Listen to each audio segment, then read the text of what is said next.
मुंबई तसंच उपनगरातील तापमानामध्ये घट झाली असली तरी हवेतील आर्द्रतेमुळे उकाड्याची जाणीव कायम आहे।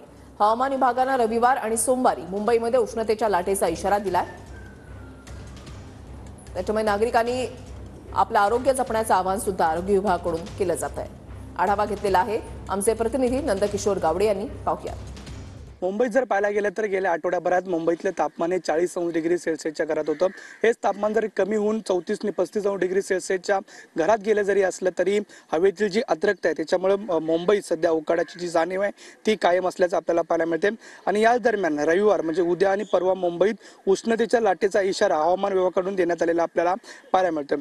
तसंच या कालावधीत जर पाहायला गेलं तर तापमान 37 डिग्री सेल्सिअस ते 38 डिग्री सेल्सिअसच्या दरम्यान राहील असा अंदाज देखील यावेळी वर्तवण्यात आलेला आपल्याला पाहायला मिळतोय। त्यामुळे मुंबईकरांना गेले काही दिवस उष्ण आणि दमट हवामानाचा सामना करावा लागतोय। उन्हाचा ताप कमी झाला असला तरी उष्मा अधिक जाणवत असल्यामुळे हवामान विभागाच्या कुलाबा केंद्रात गुरुवारी 32.4 डिग्री सेल्सिअस तर सांताक्रूज केंद्रात 34.9 डिग्री सेल्सिअसची कमाल तापमानाची नोंद करण्यात आलेली आहे। जर सध्या पाहायला गेलं तरी उष्णतेमुळे मुंबईकरी हैराण झालेले आहेत। साधारणपणे 40च्या घरात संपूर्ण तापमान होतं। तापमान जरी कमी झाले असलं तरी हवेतील जी आर्द्रता आहे ती कायम आहे आणि त्यामुळे मुंबईकरांना या उकाड्याचा सामना करावा लागतोय। थोडे जणी मोहन डुबेसह नंदकिशोर गावडे, TV9 मराठी, मुंबई।